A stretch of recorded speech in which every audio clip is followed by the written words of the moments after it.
Welcome to the Missouri History Museum and to Thursday Nights at the Museum. My name is Jody Sowell, and I am president of the Missouri Historical Society.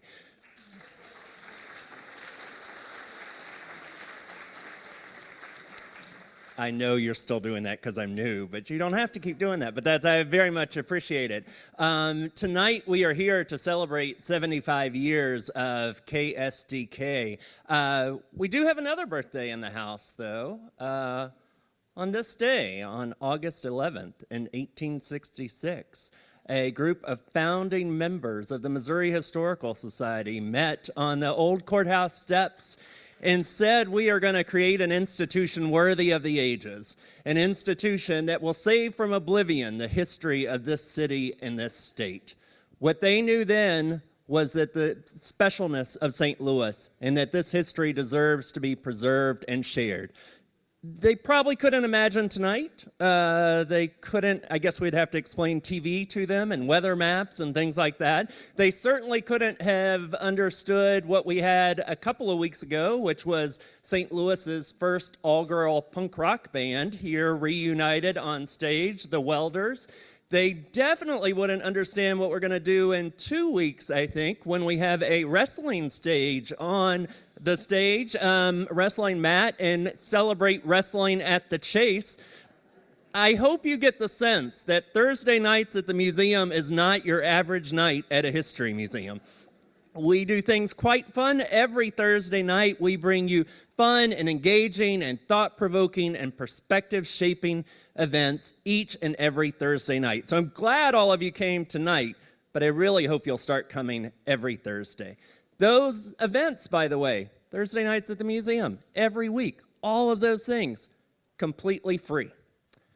That is one of the things that makes the Missouri History Museum so great. You can help us with that, by the way. You probably heard that coming. You can help us with that, by the way. If you love tonight, as you go upstairs, there are donation boxes. There are even little dip jars where you can just dip your credit card in and dip it out. It'll charge $10. It'll help make sure that there are no obstacles to learning about the history of the most fascinating city in the United States. I very much appreciate it.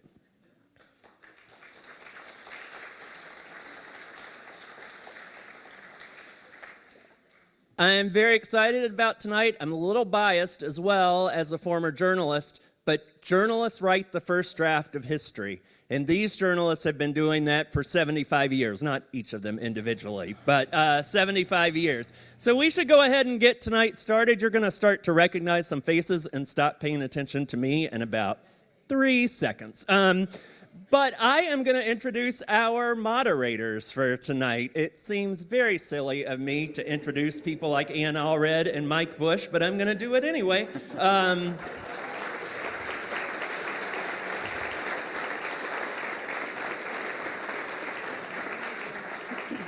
Maybe this has something that people don't know. Let's see. So Ann is an anchor and reporter at 5 on Your Side. You know that. She anchors the 6 and 10 p.m. news with Mike Bush. You knew that. She won the Mid-America Emmy Award for Best News Anchor for her coverage of Ferguson. She's a native St. Louisan. She joined 5 on Your Side in January of 2013. She's traveled extensively to cover some of the biggest news stories, including Olympic coverage in Beijing, Vancouver, and London. You're just trying to make us jealous. I get it. She's excited. Before this, she was in Boston, where she won a 2012 nomination for Best News Anchor. She's excited to be back in her hometown, rooting on the Cardinals and feeling at home at 5 on Your Side. Ann got the journalism bug right here at 5 on Your Side while earning her degree in journalism at Ohio State University. Just kidding. The Ohio State University. Ann Allred. Thank you.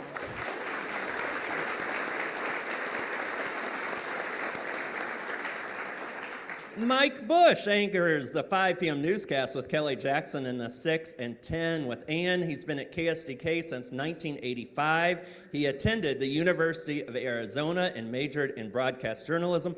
Neither one of you could get into the University of Missouri? What is the problem? Jody Sowell got his master's in journalism from the University of Missouri School of Journalism.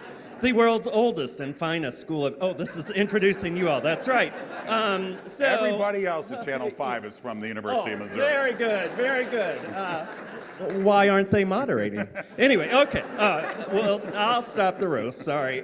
So Mike graduated from the University of Arizona. He worked in New Orleans and Tucson and Kansas City before he came to his senses and moved to St. Louis. He became a sports reporter in, when?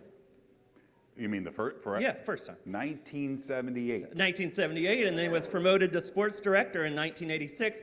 He started his transition from sports to news in 2002, anchoring the Sunday evening shows while continuing work as sports director.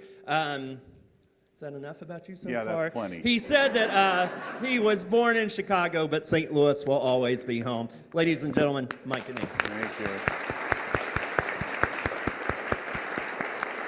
Thank you all for being here. This really is a wonderful celebration for KSDK. 75 years, and that is history here at the History Museum. We're so glad that you could be part of this celebration. We have a great discussion coming up, and I just want to point out one person who is here. Where is Ray Hofstetter? Ray, where are you? Ray, just stand up for a second.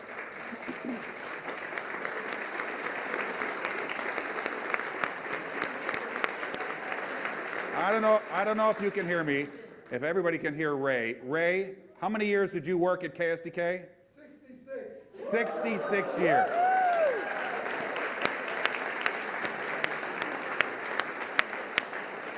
Amazingly, Ray is only 55 years old. So, Ray, it's great to see you. Thank you for being here.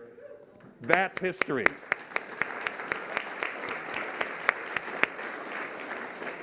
So think about this, 1947, that's when KSD first went on the air. 1947, there were only a handful of stations in the country that were doing broadcast TV, and KSD went on the air. Who were the television personalities? Well, there were none.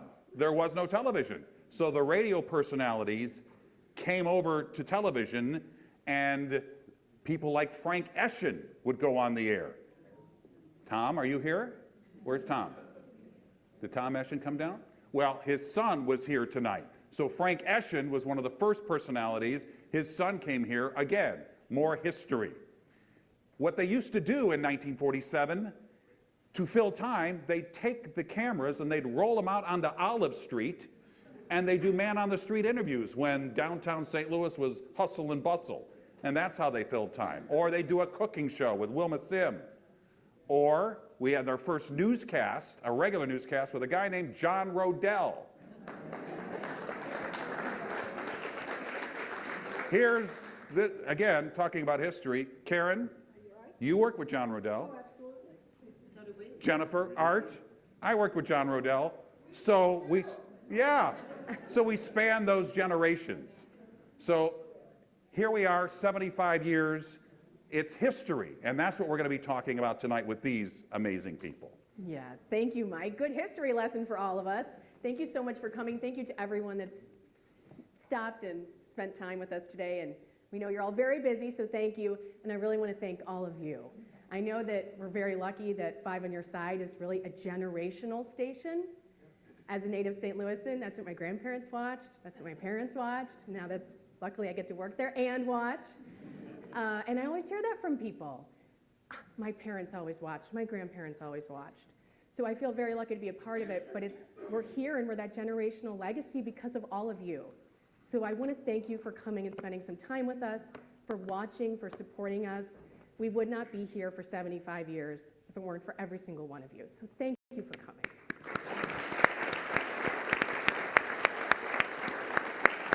And now we'd like to introduce our panelists. Ladies and gentlemen, on the far right, Karen Foss.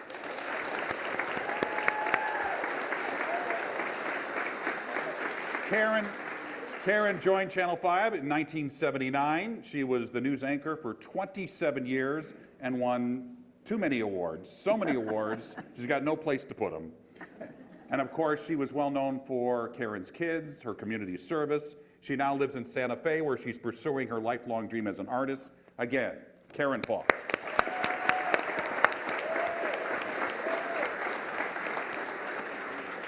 And Jennifer Blome is with us tonight. We're very lucky. Today in St. Louis fame. Of course, these two had to sit next to each other, right? She joined Five on Your Side in 1979 and co-anchored St. Louis's first morning news program for more than 20 years. You all know that. She can now be heard on KTRS 550 from 10 a.m. to noon. So please welcome Jennifer Blome.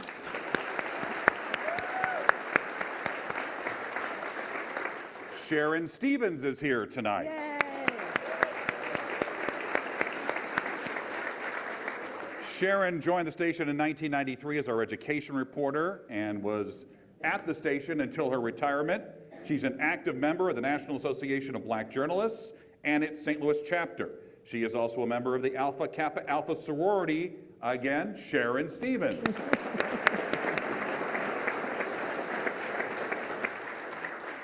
And we put her to work last night. Definitely didn't pay her. Cindy Preszler's here.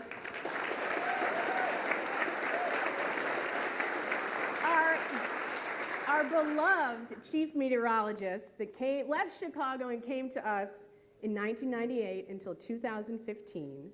She is the recipient of many, many Emmy Awards. Now she's living in Florida and loving it. Yesterday, what did you say you needed? A cardigan, a coat? Ah! She's working at CBS in Miami. The best, Cindy Preszler.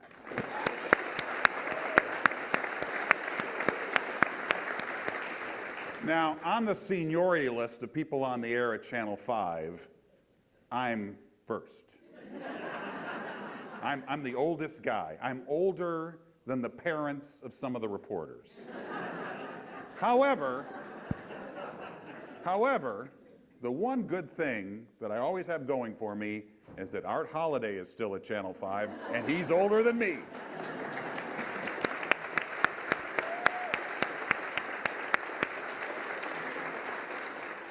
His career at Channel 5 spans 43 years. Woo-hoo, yeah. He was recently inducted into the Missouri Broadcasters Hall of Fame.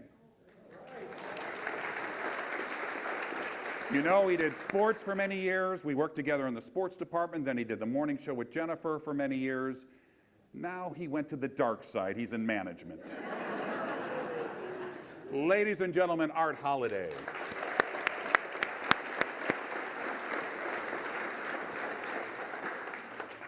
And now nobody works harder than Scott Connell, our chief meteorologist, or hubby. 26 years St. Louisans woke up to Scott's forecast with these two on Today in St. Louis. And now, of course, he's on the night side, 4, 6, and 10 o'clock. Usually, though, it's like 1 a.m. or 2 a.m. when you go home, I think, with the storms and the floods lately. Yeah. So Scott Connell, our chief meteorologist.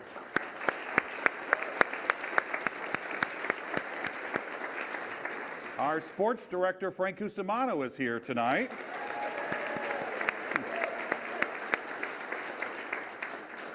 Later, we'll tell you the story of how he got to Channel 5, but he's been there since 1993. During that time, he's won 17 Emmys, an Edward R. Murrow Award.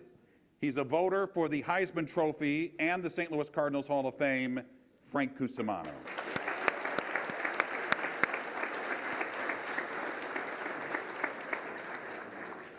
And last but definitely not least, Kelly Jackson. She's been with Five on Your Side for 22 years, a little hiatus, but we got her right back in the door.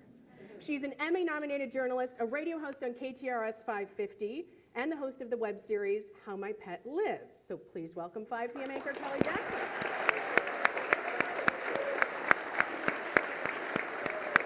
So we're going to start with one question for all of you, and we'll go from Karen, bottom row, then Frank across the top row. How did you get to Channel 5? How did you end up getting the job at Channel 5? I drove across the state of Missouri. No, I remember so well. I was in Kansas City working as a news anchor there, And I was in the kitchen one day, and the phone rang, and it was a man named Ray Karpowitz calling from KSD, which was going to be KSDK within a few days. And he said, I'm sure you've heard of KSD, the oldest station west of the Mississippi. And I, no, I really haven't.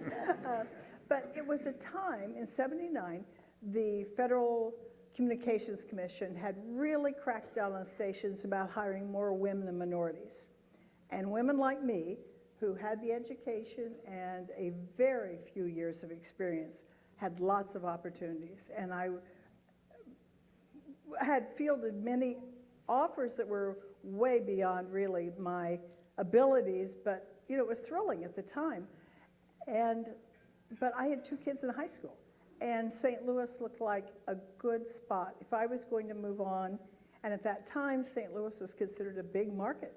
And so I thought, well, I'll schlep my kids from Kansas City to St. Louis, and they'll never know the difference, and it'll all be wonderful.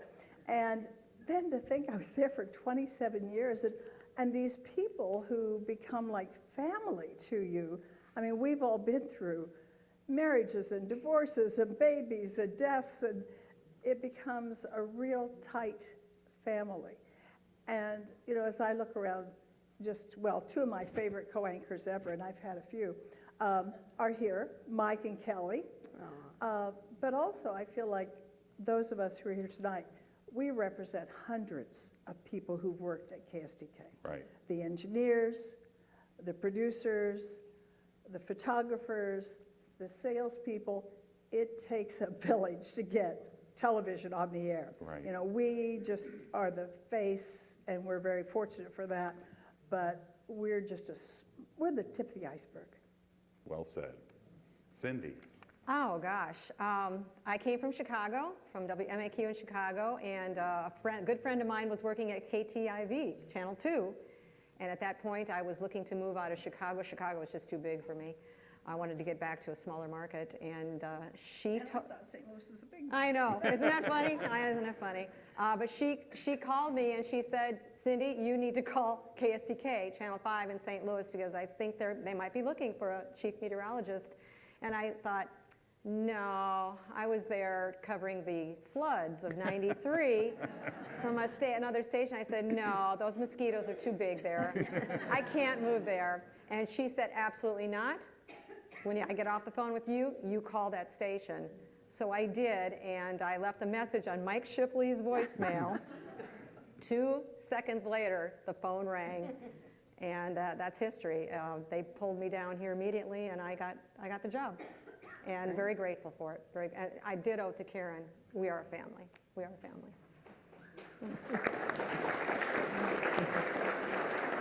Sharon. Well, I wish I had something more dramatic. I do not.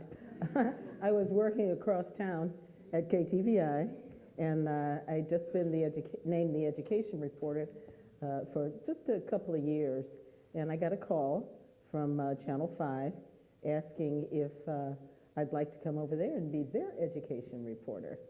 And I thought about it. I said, that sounds kind of good, maybe so. So we talked a little bit, and I talked to my mother, who, miss you, Mom. She was a great counsel, and she said, you need to take this. You need to go. So, with Mother's advice, I did it. And I spent the rest of my time at KSDK as the education reporter. And we're so glad. Thank you. Kel. So I came from a station in Detroit. I was a reporter in Detroit, and many reporters always want to anchor, and I'd been to some other markets where I was like a weekend anchor, and I wanted to get out of Detroit. It was a very active news market, and not that St. Louis isn't, but I wanted to do more anchoring, and my agent told me that there was a position for a morning anchor and a reporter. And so at the time, KSDK, their morning show was from 5 to 7. Now it's from 4 to 7. And so I came into the station, and usually when you come in, you get to meet, different producers and reporters, and they can tell you the good things, all good things about the station. And so it was my turn to visit with Art and Jennifer. And so I was like, so how is it early mornings getting up? And Jennifer, who is highly disciplined, she was like, it's great, you know, I have no problems. I go to bed like 4:30 every evening. Okay, 5:30 every evening. And I'm like, oh boy, that's gonna mess up with my social life. And then I talked to Art, and Art was a little sleepy-eyed, but he was very truthful when he said, well, are you sure this is really what you want to do? Because you will be sleep deprived. And so I thought about it and talked to my parents and decided to take it. And I'm so glad I did, because the opportunity to work with Art and Jennifer and Karen, three ultimate pros, and now Mike, I'm just so fortunate to be able to work with great people, and Scott, of course, too. Well, everyone up on the stage, yeah. So it's been a wonderful opportunity, and I wouldn't have it any other way, even the sleep deprivation. You didn't say anything about Frank. I said everyone on stage. All right. All right, Frank, get her back. All right, so I don't know if all of you in the audience know this, but I am Italian. And sometimes the way we get things done is through bribery. So my family has a restaurant called Kemal's. 314-421-055 for reservations. And so obviously I had no broadcasting talent at all. So what we did was my family decided the best way to get me employed was to go the bribery route. So Mike Bush's family ate about 50 free meals at Kemal's before they finally said, okay, you can have the job. And that's basically... That is not the story. I will say this. With the exception of the lovely Monique saying yes, the phone call I got from Mike Bush when I was working in Lexington, Kentucky, to say, pack your bags, you're coming home, was the second best moment in my life. So, thank you.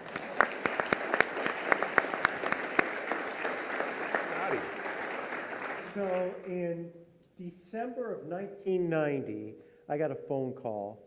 I was in Scranton, Pennsylvania, and the news director, Cliff Abermatz, called, and I flew in wanting to know if I was available, and I'm like, yes, I want to get out of Scranton. Yes. And, you know, St. Louis wasn't really on my radar, but I flew in on the day for my interview that Ivan Browning said we were going to have the big earthquake. And so as the plane lands, I see all the fire trucks outside the fire station, and I hear schools are closed. I'm like, what's going on? Oh, there's supposed to be a big earthquake today. I'm like, you can't predict earthquakes. And so, you know, I come into the station, and Bob Richards was the chief meteorologist, and we're talking, and he's beside himself because you can't predict earthquakes. And schools are closed, everybody's going crazy. But that's how I ended up here, and that was a crazy time to fly in for a job. Yeah. But, it's been a great, almost 32 years. Wow. I mean, yeah, I know. Jennifer. Well, in 1979, I worked in Toledo, Ohio, where I had finished high school and went to college. And I didn't have an agent. I was living with my parents. I was doing the weather. And back then we were called weather girls. So I put together a resume tape, 60 copies, and sent them everywhere. And the first story on the tape was about Amtrak trains, because I was a train lover. And the assistant news director at Channel 5 picked up my tape out of a box. His name was Monty Salisbury. He put it in the machine, and he was a train lover. And he said, OMG, gave it to the news director, George Norrie, and said, you've got to look at this. So because of Monty Salisbury, I got an interview. And I was interviewing at other stations, so it was between St. Louis and Cleveland, and I had lived in Cleveland. And so I said to my dad, I have two offers. Should I go to Cleveland or St. Louis? And he said, Cleveland. So I took St. Louis.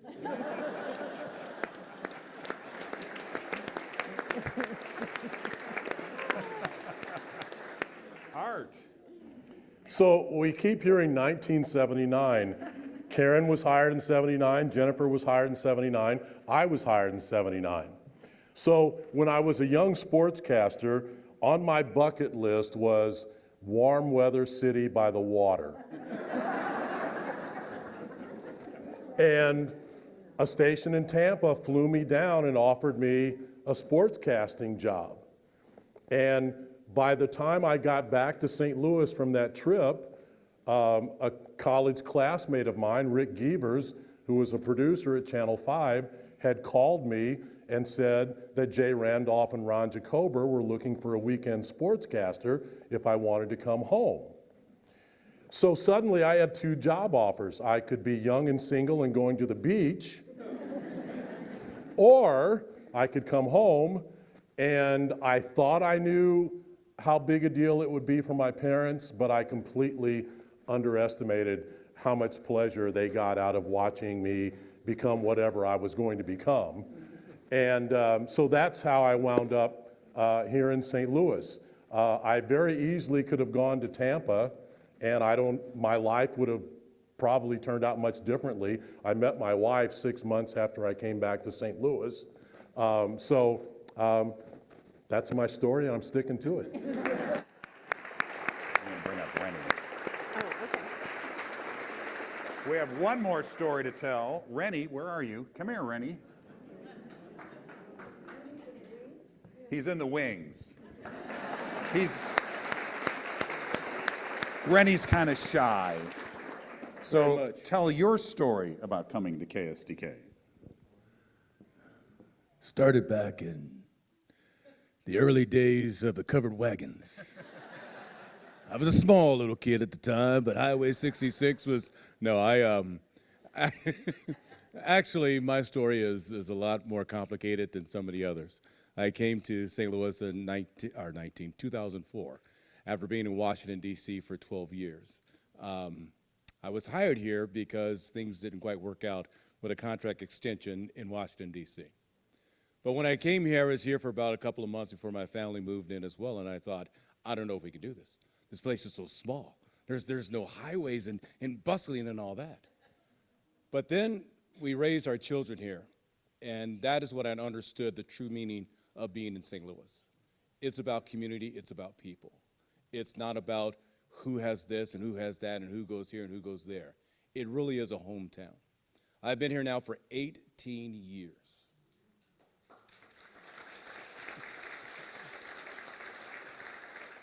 I'm a lot older than I look. But, my kids are college graduates. They loved it here. My son now works in Washington, D.C., and my daughter's in Columbia. She's a kindergarten teacher. But they always call this place home. And I'm so happy that when I walk around today, to be embraced by all of you and the people want to take selfies and talk, it means so much to me. Because there was a time when I didn't know if this was going to work out, and I'm so glad that it did. But these people over here, all of them, collectively, they're some of the greatest to ever give you the news, to communicate what happens in your community to you. Award-winning Mike Bush, he could give each of you 10 Emmys apiece and still have 50 left over. You heard Frank Cusumano, you know how funny that guy is. He's hilarious. And then you have the queen, Karen Foss.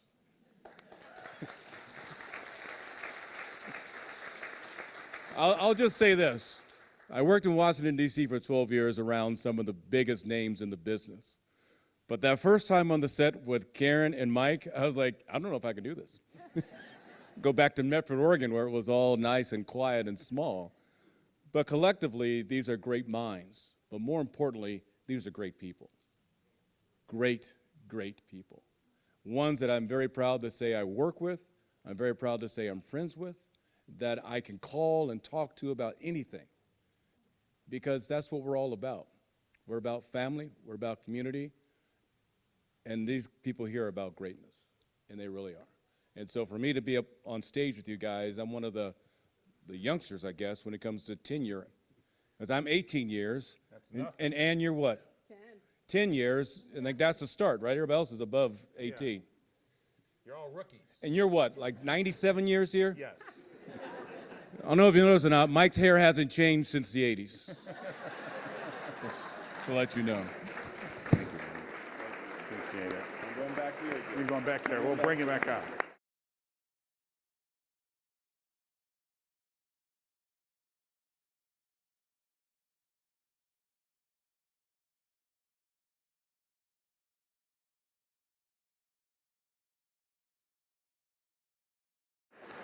All right, so let's start some of our questions. Okay, Jennifer, Art, when you two no longer anchored together, I mean, it was like the arch fell over. Everybody was just, I mean, you were everybody's morning.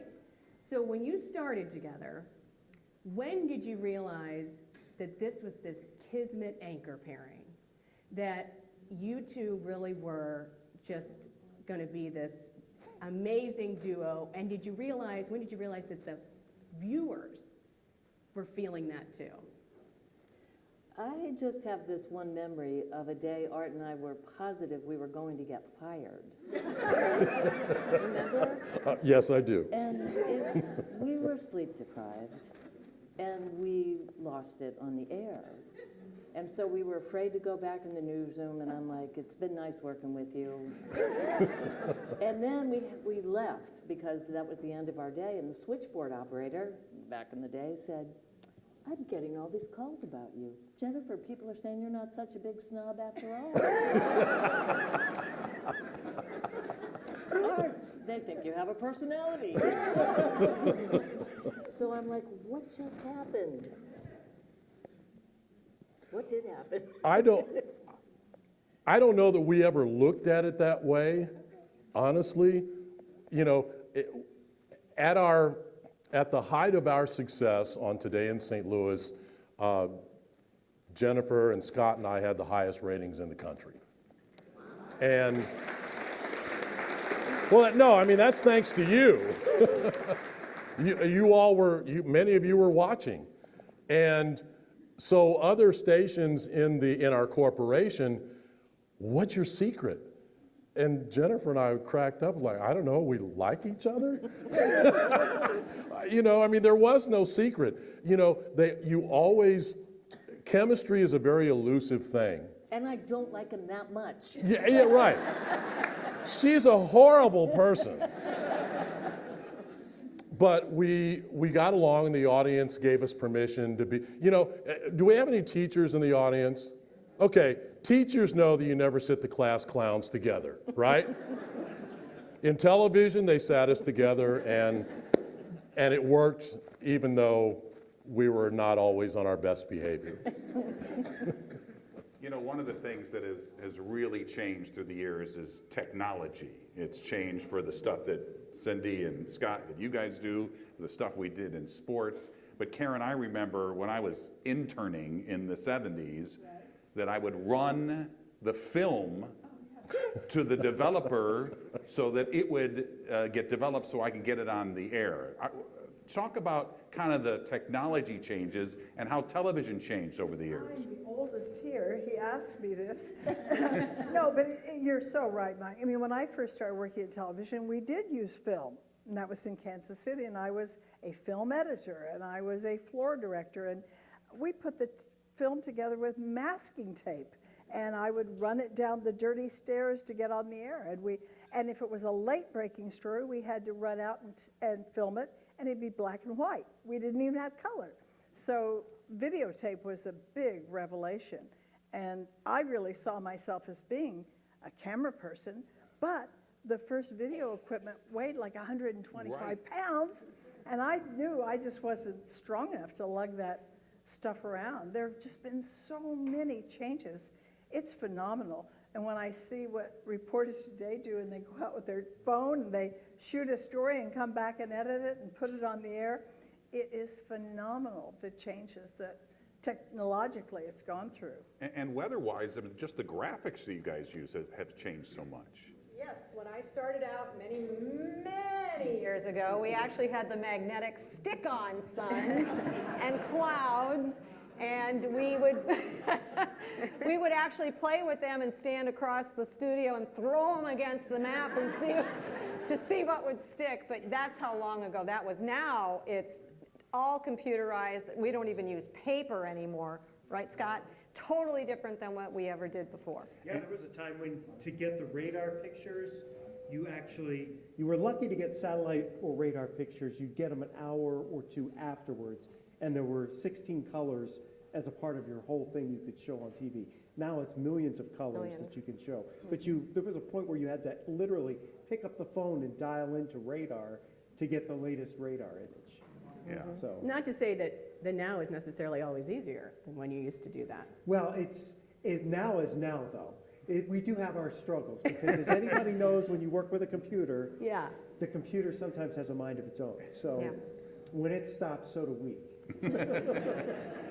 And Sharon, I want to ask you, because it's so important about the next generation of journalists, and you've been so instrumental in guiding and mentoring people who are interested in this business. Can you talk a little bit about that? Well, first of all, it's something I enjoy very much. I have mentored students through workshops here in St. Louis and across the country through NABJ. And one thing, I was just thinking about what you said it was like when you first started doing weather. I remember when we could not go inside of schools. I bet you can't even imagine that now, you know. Not only did you have to, of course you asked for permission no matter what, but usually the answer was no, you cannot come in. And then suddenly it became, come on, you know, we want you to see what we're doing. That's been a big change. And some of my students, some of the students I met later became some of the students that I mentored. Not while I was covering them, but, you know, afterwards. What would be your advice to someone that's interested in the business now? Oh, my. We all say the same thing, don't we? Yeah. Try accounting. Yeah. Put together a good reel. Get an attorney. Oh, I'm very serious. Get an attorney, yeah. And talk to people in the business, whether it's the people who are in the city where you live, or whether you go to a big convention and meet people, call them up on the phone, you know, be aggressive. And I was just thinking, Art, I have a cousin who recently went into the business, a Mizzou grad, and I hope that's okay. And so I introduced her to Art at our NABJ convention a week ago, and she said, Art Holliday, you helped me get my job. And he did. That's great. Yeah. That's great. It was quite a moment. So Frank, one of the things, after we hired Frank, one of his jobs, we had the first run of Sports Plus back then, and I always believed when we were doing that show that it gave the show gravitas if we could have a big name guest in the studio as opposed to interviewing them at the ballpark or at some event where everybody could interview them. We wanted them exclusively in our studio. And when we hired Frank, that was part of his job to try to get some of the big names who ever passed through St. Louis. And I know, Frank, you've got some stories about some of the amazing people that we brought through that studio back in those days. Yeah, you know, again, back to the Italian bribery thing. We wanted to make it as enjoyable for them as possible, so we had a great shirt company, Savile Row, and we would give them 2 custom shirts, and we'd pick them up in a limousine. And I tell you, one time, Larry King was in town, and the limousine service was not working. So we had 2 kids at home, and I said, Monique, I need the family van. So I picked up Larry King at the hotel in the family van. He sat right next to a car seat in the back. But we've had everybody from, you know, Bill Walton. One time, I won't mention his name, but there was a Rams quarterback who agreed to be on Sports Plus on a Sunday night. They just played a home game. He had played really well, and he had had too much to drink. And it was like about 10 o'clock, he was going to hit the air at 10:30, and he wasn't there. So I called around to some of the places he may frequent in the St. Louis area, and he was on the landing. And I called the manager. I said, hey, is this guy down there right now? He goes, yeah, but you wouldn't want him now. So I drove down there, and I went to the bar area where he was, and I said, look, we have a 7-minute hole on an hour-long show, and you are going to fill it, and you are coming with me right now.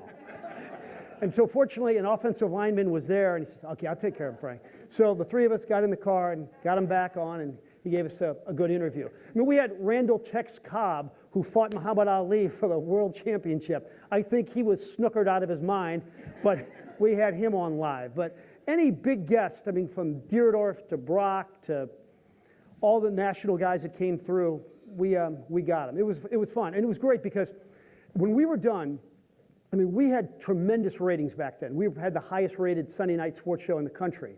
And every Monday morning, I would call Mike that he'd get the ratings, and I'd say, how do we do? He'd say, 10, 12, 13. We just get these enormous numbers.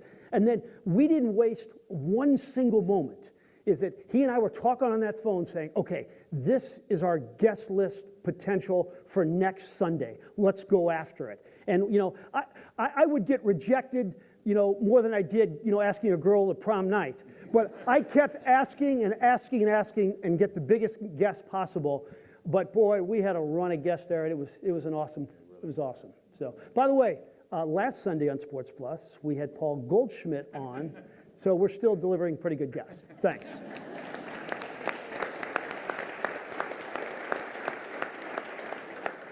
And you all know one thing about Five on Your Side is that we love to make our sportscasters news anchors. So the original, of course, is Mr. Holliday, and then you. And Rennie? Oh, anyway, Rennie, so he may talk have about, left. I hear him. He'll come. Talk about just He's that gone. transition, and you also have to tell your Whitey Herzog story. Okay, well, so it's 1989, and I'm in my 10th year at KSDK as a sportscaster, and I felt like I was just really kind of coming into my own, and I was gaining confidence, and I got called to the general manager's office. I'd never been to the general manager's office, and I assumed that nothing good could come out of it. You start reflecting about what you may or may not have done. The general manager's name at the time was Bill Bolster, and he got right to the point that we're going to make some changes on our morning show, and I think you'd make a good co-anchor for Jennifer Blohm. And, you know, he could see that I was not particularly thrilled about the suggestion because I love doing sports. I thought I was going to be a sportscaster my whole career. And he kept going, now this is your decision. Don't think that just because I'm suggesting it, come on. Every one of us in this room knows that if your boss has an idea that involves you, it's in your best interest to say yes, right? Okay. So I was afraid to say no, so I didn't.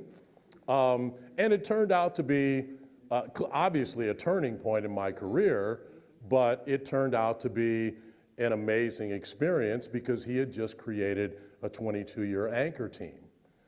And, we had a lot of success. We had a lot of fun. Oh, yeah, that first day he comes in all happy with donuts. He's like, hey, everyone. And keep in mind, I was the weekend weather girl. He was the weekend sports guy. Here we go. And just because highlights didn't come up or something, he would get real mad. And I'm like, who cares?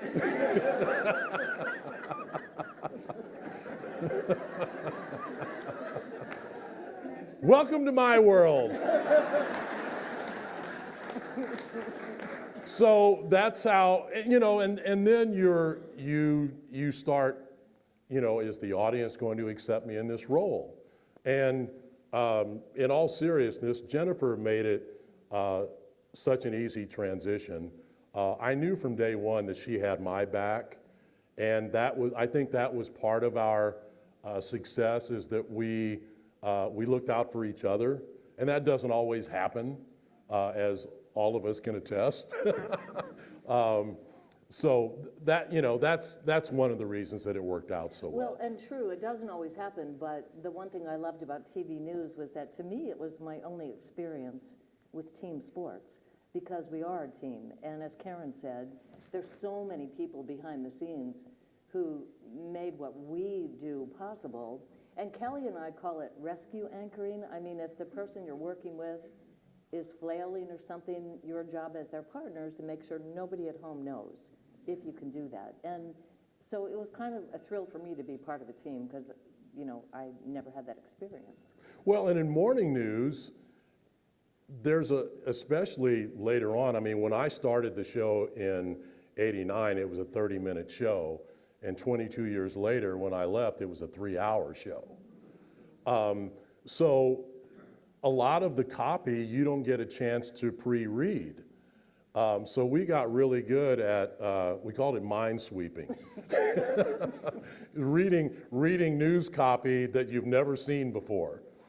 It's the middle of the night, and so on any given night, maybe a producer's having a bad night, they're not proofreading or whatever, so there might be missing words or missing punctuation or, you know, just random things that either are supposed to be there or they're, you know, and so we got really good at that. Yeah.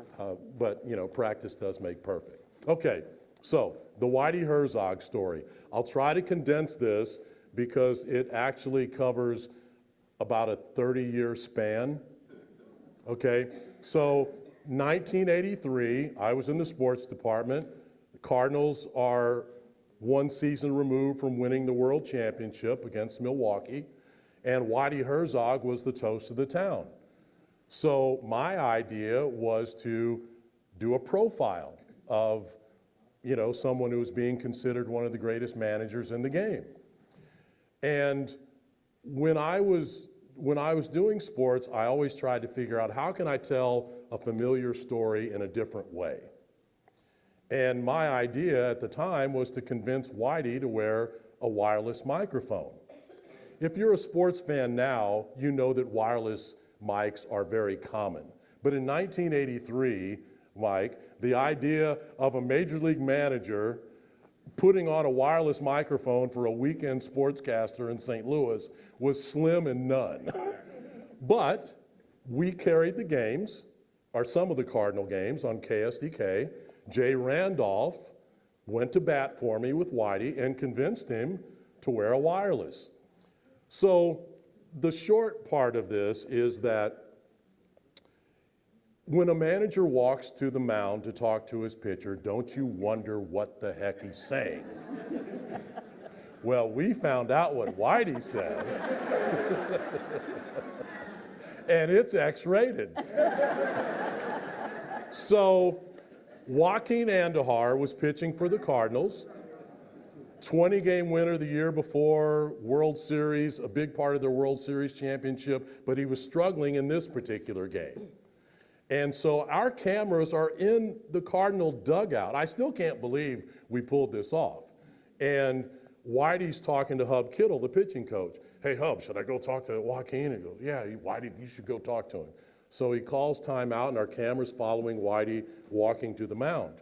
So he gets to the mound, and he goes, Joaquin, you won 20 games last year, and you won games in the World Series, and you're throwing this blankety blank up there today. Now take the blankety blank ball and throw it like you blankety blank can, and let's get out of this, you know? And so we wound up having to, I don't know, there were probably 7 or 8 different bleeps. But we finally got a chance to get some flavor of Whitey and his pitcher at the mound. And then there was a rally where the Cardinals scored 4 or 5 runs. And Whitey was in the dugout directing traffic, and he was like 3 batters ahead of what was going on in the field. Anyway, it turned out really, really well. Okay, so fast forward 1983 to around 2010. KSDK was doing a weekly Cardinals show. And Andy Moeller, our longtime sports producer, had resurrected some of that story that I'd done on Whitey. And people were coming up to Whitey on the street, hey, I saw that story that Art Holliday did back in 1983, blah, blah, blah. Well, Whitey had never seen it. So Whitey's personal assistant called our newsroom, asked us to put it on DVD, and we did. And then several weeks later, phone rings at my desk in the newsroom. Whitey Herzog. You know, trust me, I don't get calls from Whitey Herzog, okay? So that alone was a surprise. And then he started to thank me for doing the original story. And then I could tell he was getting emotional, and he started talking about how he watched the story with his grandkids because they weren't born when he was in his heyday managing the Cardinals. And then he said, if you ever need anything, all you have to do is ask. And I'll never forget when Stan Musial got the Presidential Medal of Freedom, we wanted to get a soundbite with Whitey. And he was busy that day and he was running errands, and I got him on the phone, and finally he goes, you know what, I'll just drop by the station and we'll knock it out there. You know, so that's my Whitey Herzog story.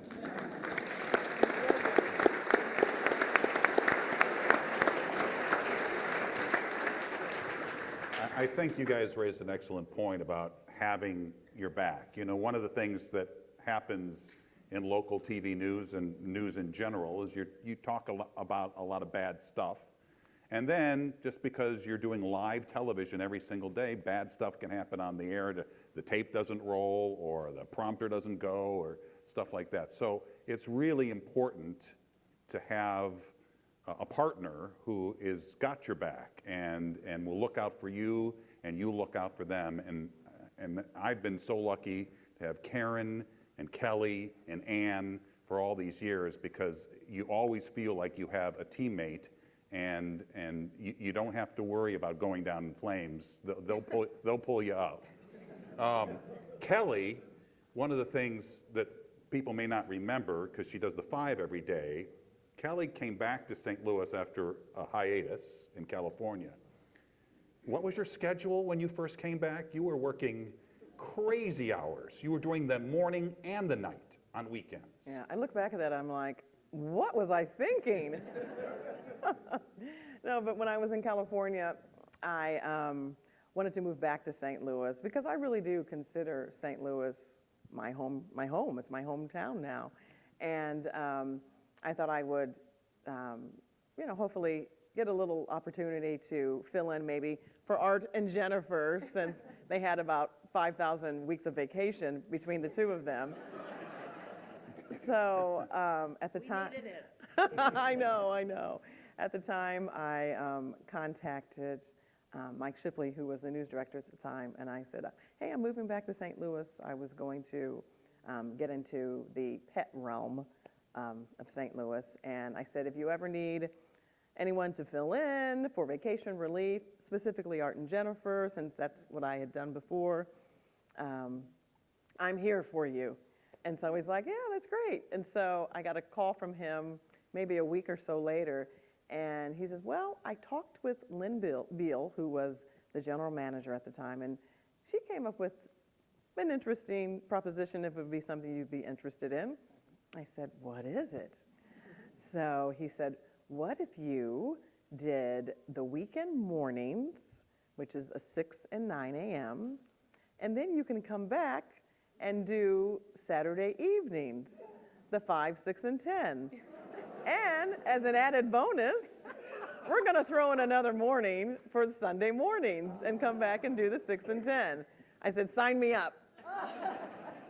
I know it sounds probably insane, but I loved it. I was sleep deprived, but I didn't mind because I loved doing the mornings and kind of making it my own show. And so I was thankful for the opportunity to be able to come back to KSDK. I guess they can never get rid of me. We're so glad you did.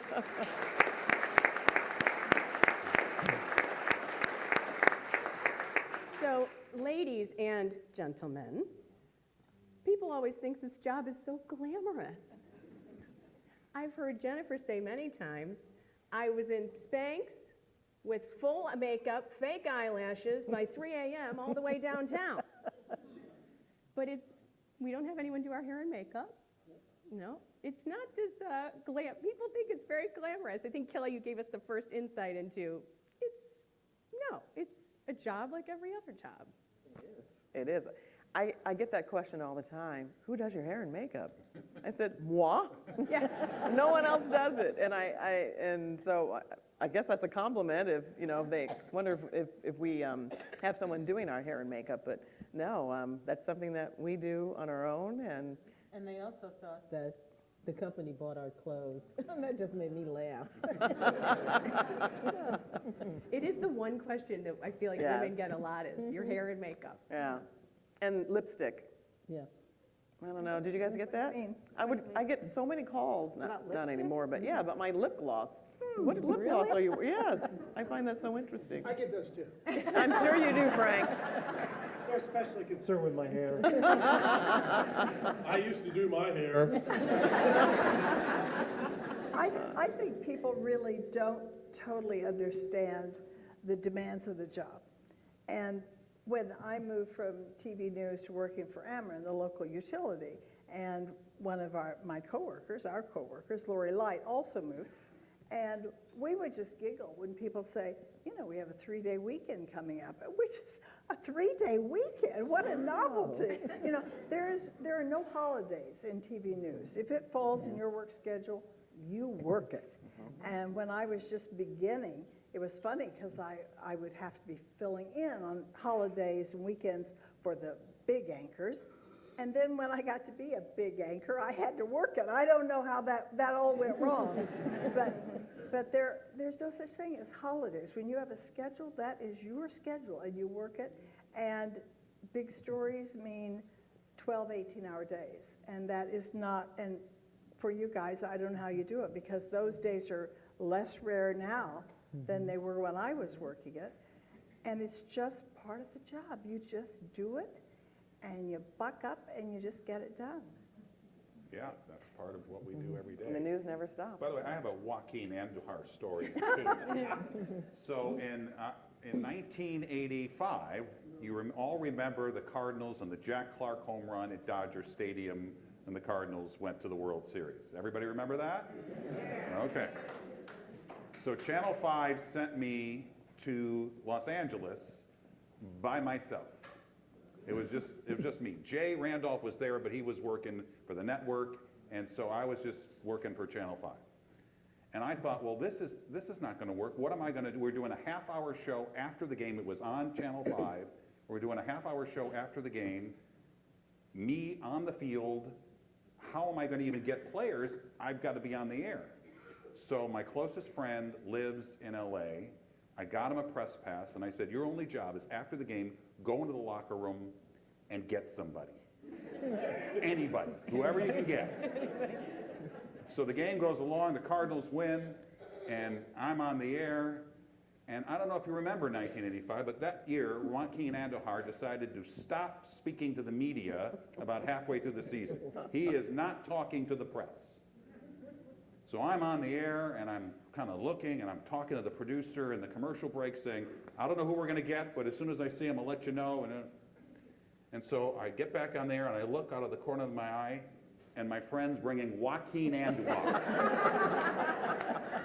who has not talked to the press in months. I don't know how we got him, but we did a great interview with Joaquin Andujar, in addition to Jack Clark and all those other people, but that's how we got Joaquin Andujar that day.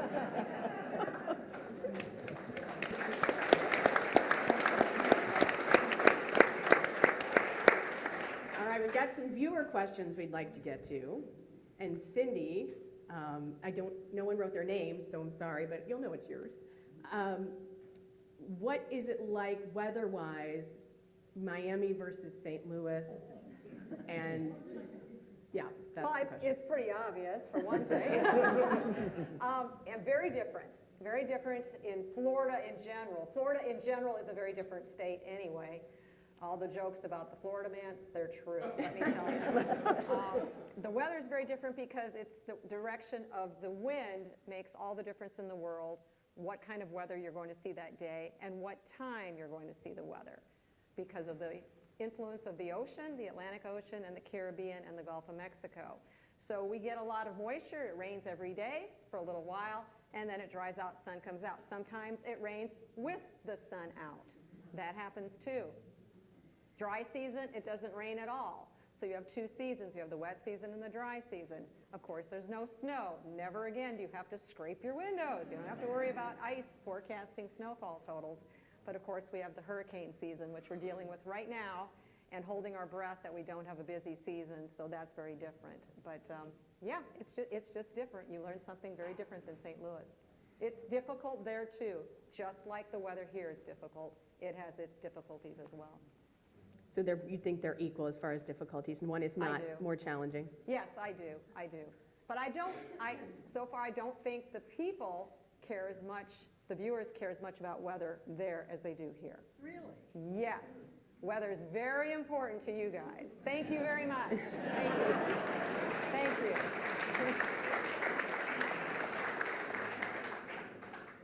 Karen used to do this show called Face to Face. Right. Didn't someone walk out on you one Oh, time? no, I got thrown out. Oh, you got thrown out. Tell us that story.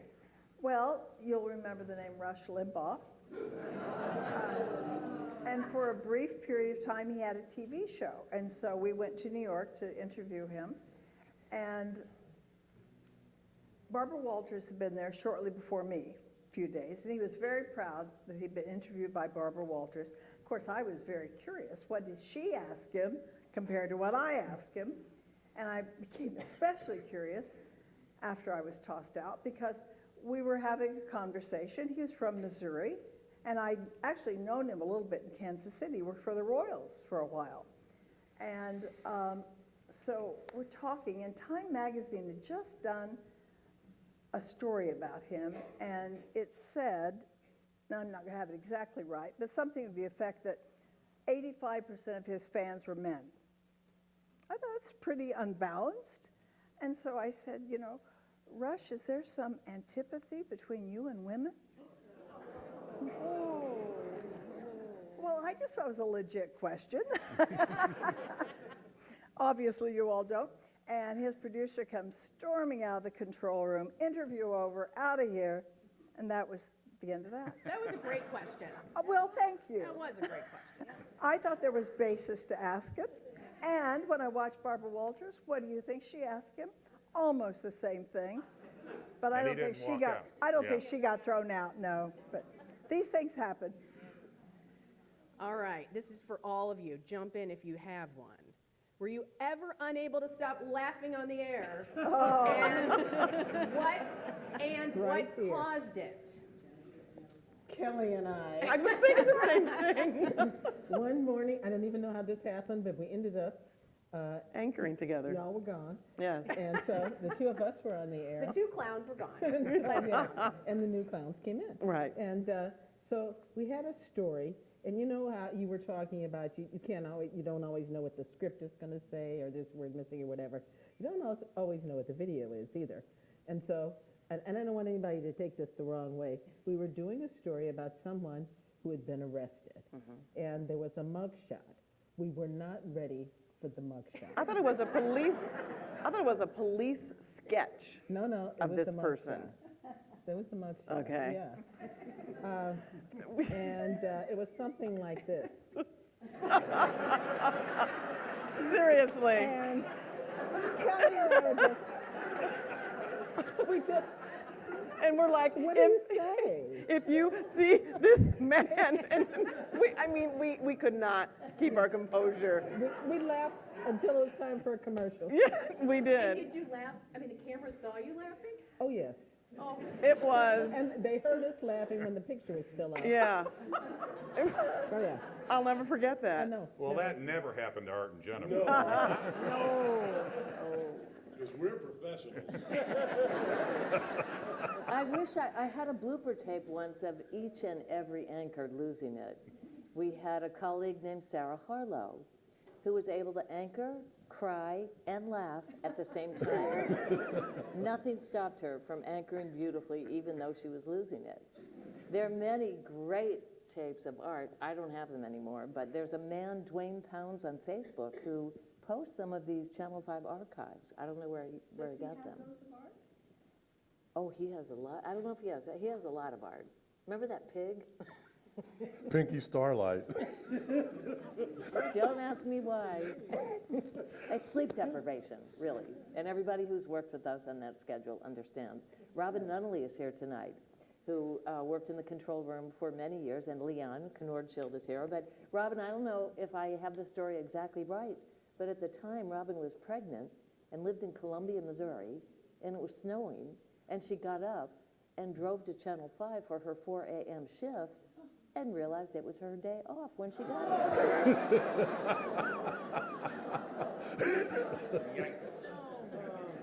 It happens. Morning news destroys brain cells.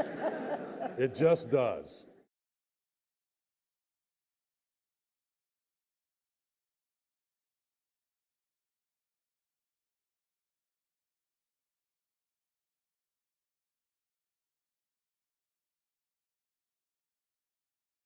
Well, Scott, I remember a blooper tape that you were in at a rodeo.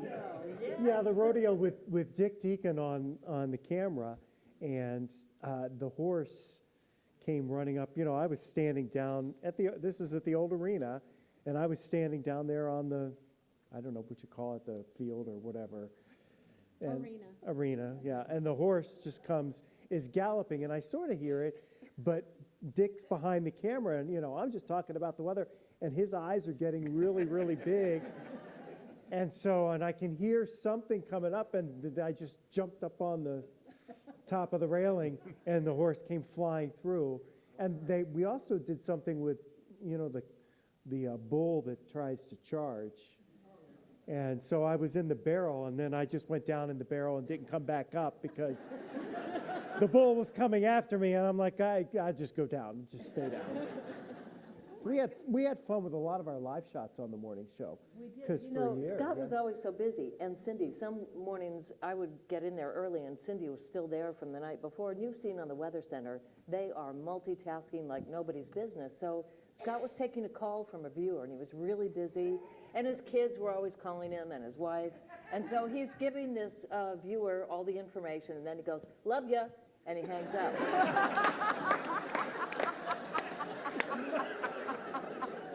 And I said to Scott, "What just happened?" He said, "The viewer said, 'Love you too.'" He's from Baldwin. He's still occasionally, he's called back before. So, because he loves you. Yeah. He loves you. Yeah. Oh, my God. How about you, Karen? Well, there was one where I lost it, but there was a story one of our reporters did, maybe it was Aaron Mermelstein, about a guy who, this is back in the old days, he parked a little camper out in front of City Hall in which he conducted weddings. And they inquired about this little camper and like, well, what do you do when you're not having weddings? He said, well, I go fishing and then I clean it out and I bring it down here and marry people right on 12th Street. It cracked me up. You know, you can't account for. I'm sure it smelled great. Oh, I'm sure it's lovely. But I'm thinking of when you're talking about the horse. I'm sorry, Jay Randolph isn't here because he was doing a live shot one time, and you may remember this, at the racetrack with, you know, a prize-winning horse who relieved itself at that very moment of the live shot. And there really was nowhere to go. Just got to go through it. Live TV. That's right. Speaking of Jay and the racetrack, Frank, before you worked at Channel 5, you were an intern. Tell the story about the night you thought you were going on the air. Yeah, so. Oh, there were many, weren't there? Yeah. So Jay would leave after the 6 o'clock news and go right to Fairmont to bet on the ponies. And I was an intern. I was playing basketball at UMSL, so I got there at about 5:30, and the producer was off, so I was going to kind of fill a producer role. And he said, I'm going to the track, and I'll be back. He goes, get everything together. So he would normally get back at about 9:30, and the producer would hand him the scripts. Everything would be cut. He wouldn't have to cut, and like we have to do now, by the way. So he was having a really good night at the track. And keep in mind, I'm 22 years old. I got a polo shirt on, maybe jeans. And it's 9:45, and I was thinking about going back there to the newsroom and maybe telling Karen or Dick Ford, hey, Jay's not here, but I'm thinking, I'm not going to tell them anything. I'm gonna go and do sports as a 22-year-old announcer. And fortunately, Art had a good-looking sport coat. It was a little bit long on me, but I put it on. I put on the shirt and the tie, and it's 9:50, it's 9:55, it's 10, it's 10:05, still no Jay. And still, I'm not walking back into that newsroom and telling them that Jay, I'm just gonna walk out there at 10:18 and deliver a flawless sportscast. So he comes back at about, I'd say 10:17, and he's gonna go on at like 10:20. And he sees me, and I was practicing in front of the mirror. The Cardinals and the Pirates tonight. And he walks in, he says, what are you doing? Give me those scripts. Get out of the way. And he goes out in the on the studio, on set, delivers this flawless newscast, flawless sportscast for like 4 minutes. So I'm kind of pissed off. I'm back at the back in the office, and then he comes running back. And I got to tell you something. Jay has never been like an Olympian. Oh, I can't run. Only Frank. He comes like running back into the sports office. I said, what are you doing?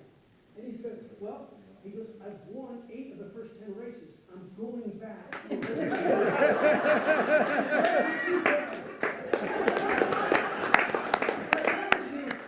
you look at the foreshot, he wasn't out there. It was 2 anchors, a weather person, and it was an empty chair.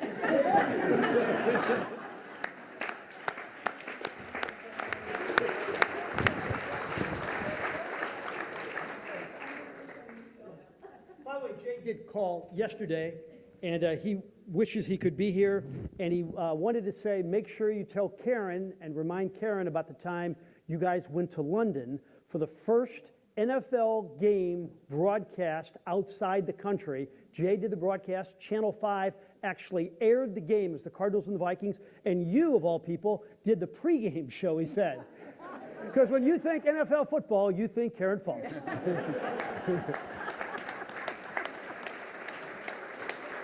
It was more of a travel log. Yeah, okay. Here's something you probably don't know, but when the Rams won the Super Bowl championship after the 1999 season, Channel 5 hired Kurt Warner to work for us, and we would do a show every Monday night with Kurt. And it was great. I mean, we've got the biggest name in St. Louis sports at that time working for Channel 5. So it was great, and the plan was we would go to a different local sports bar every Monday night, and we'd interview Kurt about the game the day before, and talk about the game coming up, and he'd break down other games. He was, always really good on TV. But we did that for about 3 weeks, and the crowds were so immense that it really became trouble for Kurt, because everybody wanted an autograph, everybody really was hounding him. So he said, I really can't do it there anymore. I said, well, why don't we do it at your house? He said, I don't really want to do it at my house. Well, I lived about a mile from Kurt Warner. So I said, well, why don't you do it at my house? So for 2 years, Kurt Warner and the show we did with him was at my house. Every Monday, my kids grew up watching Kurt Warner in our living room. And these are the things you have to do in television just to make it work.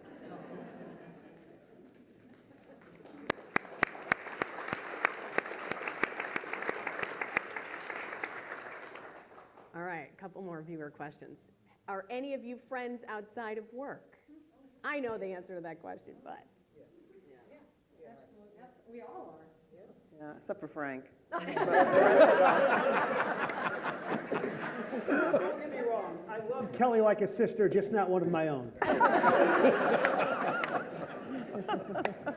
Well, Kelly and Karen and Heidi Glaus and I, for years, had what we called our 4 Generations Club because we're all 10 years apart. Exactly. Yeah. Sharon and I used to walk together in the morning at the zoo. At the zoo, that's And right. one morning we heard lions growling and we panicked. Not growling, roaring. Roaring. And we started running, and we're panicking, and a zookeeper stops us and says, you know, what's wrong with you two? And we're like, the lions are out. He's like, oh, they're eating. On the other hand, Kelly Jackson goes to brunch every Sunday with someone from Channel 5, and I've never been invited once. I keep saying, set a date. Yeah. I'm waiting. We'll get it one of these days. Well, and you know, many years ago, Art and I had a production assistant working for us in the morning named Heidi Glaus.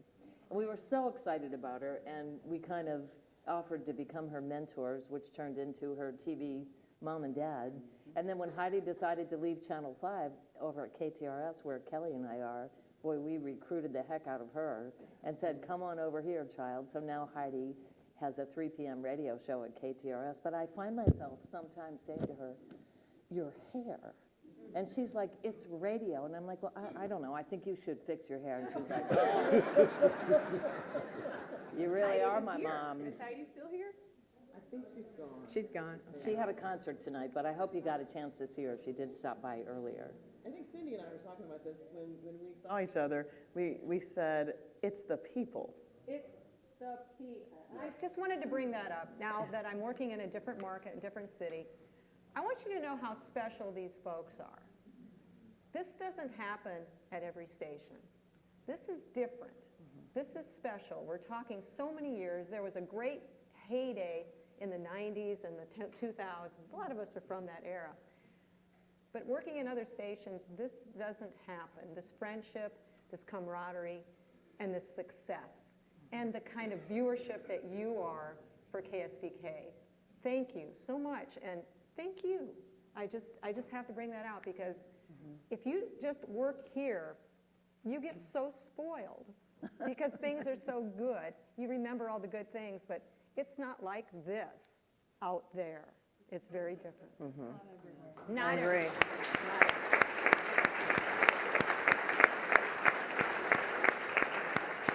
I do want to say this too, that the people that we have working right now for us are really what makes Channel 5 special, because without them, we are just radio.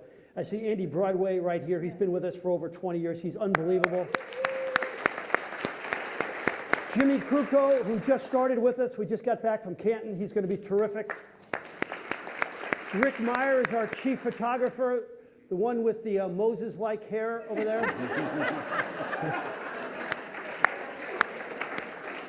A guy I've spent as much time with him as my wife Monique, Tom Stasiak, who is unbelievable. And then equally as talented behind there is Randy Schwenkert. He's spectacular too. So. And by the way, our outstanding producer who's put this show together, she's one of our most popular people at Channel 5. Come on out, Susie Herman. Take a step out here.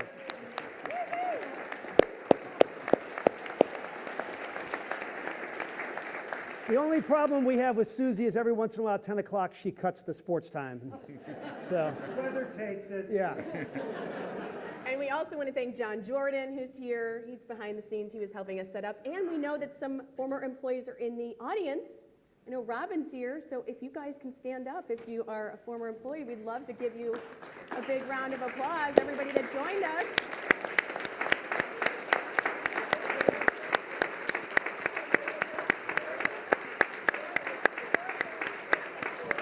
Georgia. Georgia, where's Georgia? Right there. Georgia! Woohoo! Hi. That lady ran the show. For years. I don't know how you're getting along without her. I know. So, Yes.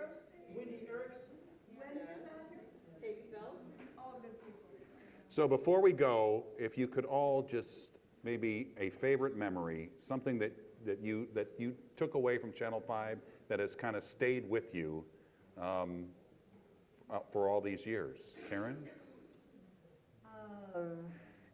It's the teamwork. You know, I say, you know, nobody goes out and hangs out a shingle and says, I'm going to be my own TV station. You can't do it by yourself. It takes everybody. And so there are so many big stories that I remember, and probably the one that sticks most in my mind, is the flood of '93. And we just it was everybody working full-time, all the time, every day, to get that story covered. And I know you'll all remember this story. We had a relatively new news director at the time. And after a few days of flood coverage, he was kind of like, ugh, I'm a little tired of this flood story, until someone said, let's take you up in the helicopter and show you what this flood means to this region. And then we really covered the story full bore and did some, I think, incredibly good work. And that's what feels good when you're part of that. And I was always just part of it. I wasn't the one standing out there in the mud usually, but I felt very honored to present the work of my coworkers who I knew would do excellent work. Cindy? I think it's a station of excellence, of legacy, of being able to be proud to say that, yes, I work for KSDK Channel 5. That sticks with you for a very long time. Okay. I think that I met some of my best friends at Channel 5. A few people I knew already. I did know Jennifer and Art. I was at Channel 2, but I was partying with Channel 5. It's true, I was. But some of my closest friends have come from Channel 5. And you really do, as we have said all evening, you've got each other's backs. You know what? Because if you don't, we're all going to fall. Right. Mm-hmm. So I appreciated that about the station very much. There are so many stories, so many that I can't remember. My memory's so bad right now. But I will always cherish all of these friendships here and the former employees in the audience. And when I came here, I thought I knew it all. I was in my 30s, but I learned so much since I've been here in St. Louis from some amazingly talented, kind, and generous people. So that's what I will take away tonight. And by the way, Ann Allred was an intern and show me. I was her intern, but she told me I couldn't talk about it. I said, don't you say anything. No, but no. And I knew, No, I did know not the kid say had that. talent back then. Well, I learned it all from you, Kelly. No. Frank? Well, 30 years, I've been lucky to have like the best seat in the house, whether it's the 2019 Blues or the 2011 Cardinals. Sometimes I think the best moment I ever had was before I even got here, was when I got to call my dad to tell him I'm coming home to work here. Yep, that was meant a lot to him, and he was yelling to my mom, Mary Grace, he got the job, he got the job. That's 5 or 6 seconds I'll never forget.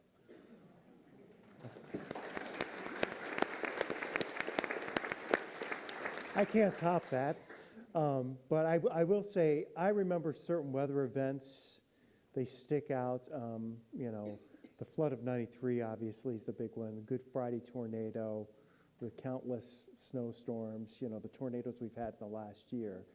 But going back to what everybody else said, you know, you work with such great people. When I was paired with Art and Jennifer, you know, they brought my standard of excellence up, and working with Cindy, it brings your standard of excellence up, and you've got to get to that great level. You were or 12. strive. I know. I was a little young. Jennifer thought I was her intern. Are you the weather intern this semester? You know, it's been a great 30 plus years. And I when I got here, and Georgia was the one I was on the phone with, making all the arrangements for flying in, and you're going to do this, that, and the other. You know, I was thinking it was going to be like any other thing in the TV business. Well, you're there for 3 years, and then you go to a different station. And St. Louis is so different, and this station is so different. And so I feel very blessed that I've been here so long. When did we start calling you Cubby?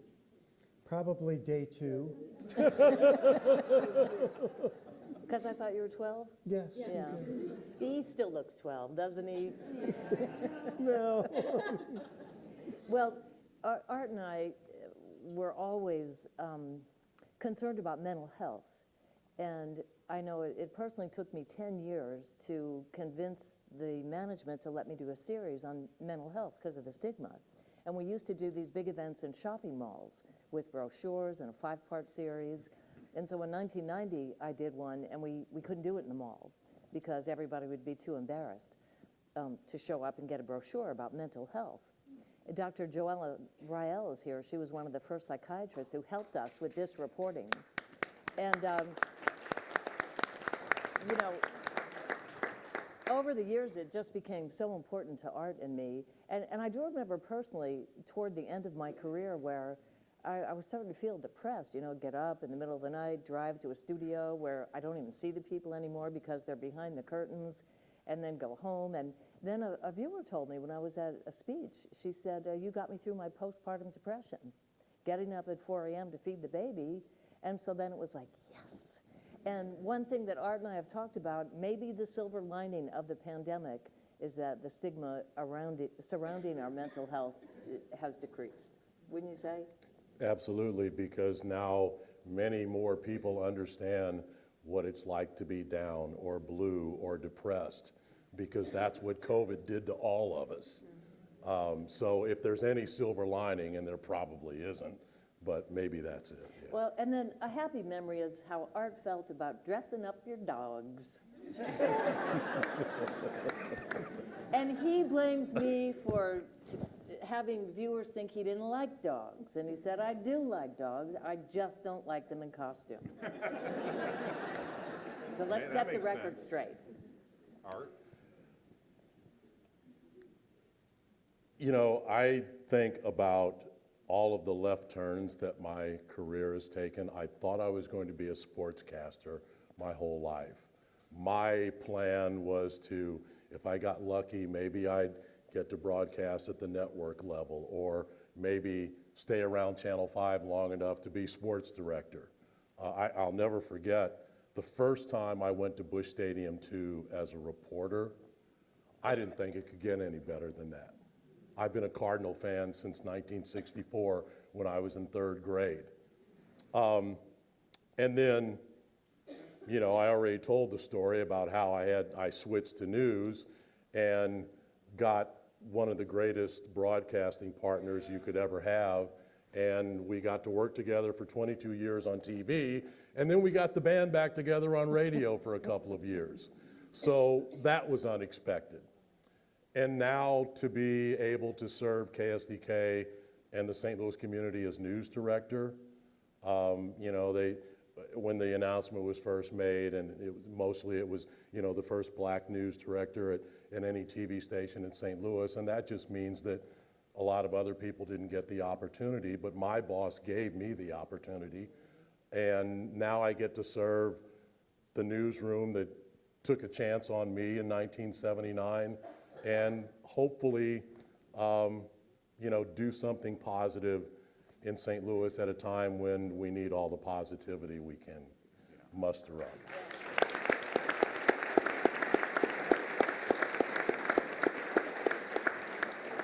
So tonight we're celebrating these wonderful people. We're celebrating 75 years on television in St. Louis. And most of all, we celebrate you, because none of this would be possible without you. Thank you all for being here. And good night. Are you trying to wrap up? Yes. Are you wrapping up? Whoa, whoa, whoa, whoa, whoa. I'll meet you in the middle. Thank you. Come on down. Okay. We just want to take a moment. You know, Mike Bush is the leader of this newsroom and has been for a long time. He has a big day coming up in a couple days. It's going to be his birthday. And we'd just like to ask if everyone would join us. And I am not the leader because I don't sing, but Kelly sings. We're gonna sing with you. We're gonna sing with you. What number is it? Okay, everybody now. Let's sing happy birthday to the one and only Mike Bush. Happy birthday to you. Happy birthday to you. Happy birthday, dear Mike. Happy birthday to you. Thank you all very much. Thank you. Thank you. Have a great night. Get home safe. Thanks for coming.